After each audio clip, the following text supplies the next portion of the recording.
డయాబెటీస్‌లో ఎలాంటి వస్తువులు మనం తినకూడదు. ముందర అన్ని ఏరేటెడ్ డ్రింక్స్ ఆపేయాలి. తర్వాత fruit juices, fresh fruit juice కానీ, క్యాన్డ్ ఫ్రెష్ జ్యూస్ కానీ ఏది తాగకూడదు. అలాగే ఎటువంటి బెల్లం, తర్వాత తేనె ఇలాంటి సబ్స్టిట్యూట్స్ ఏమీ యాడ్ చేయకూడదు. అలాగే సింపుల్ కార్బ్స్ ఉంటాయి. అంటే పాలిష్ రైస్ కానీ, లేకపోతే మన పాలిష్ గోధుమ పిండి కానీ, ఇలాంటివి రిఫైన్డ్ కానీ ఏమి తినకూడదు. ప్రాసెస్ ఫుడ్ కంప్లీట్లీ అవాయిడ్ చేయాలి. ఇలాంటివన్నీ మానేస్తే డయాబెటీస్కి బాగా. డయాబెటీస్ ఉన్న వాళ్ళు ఎటువంటి స్వీట్స్ తినకూడదు. స్వీట్స్ అంటే ఏంటి? ఒట్టి పంచదారతో చేసినవే కాదు, బెల్లంవి కాదు, తేనె కాదు, ఎటువంటివి తినకూడదు వాటి. అంతేకాదు స్వీట్ పొటాటో అంటే ఇప్పుడు మన చక్కెర కంద అంటాం కదా, అది కూడా తినకూడదు.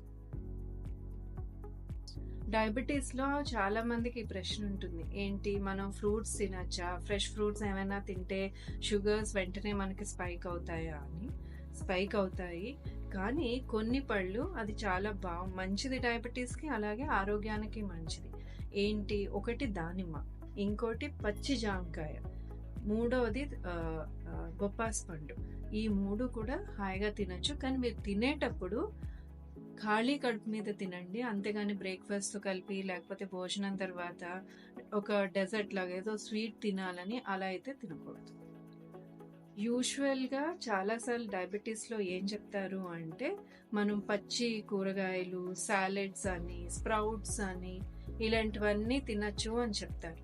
కానీ ఏంటంటే డయాబెటీస్ మనకి డైజెషన్ వీక్ అవడం వల్ల, అంటే మన లివర్, ప్యాంక్రియాస్ వీక్ అవడం వల్ల డయాబెటీస్ వస్తుంది. దాని మీద మనం పచ్చి కూరగాయలు తింటే గనక ఇంకా మన వీక్ అయిన డైజెస్టివ్ సిస్టమ్ని ఇంకా మనం వీక్ చేయడానికి మద్దతు ఇస్తున్నట్టు ఉంటుంది.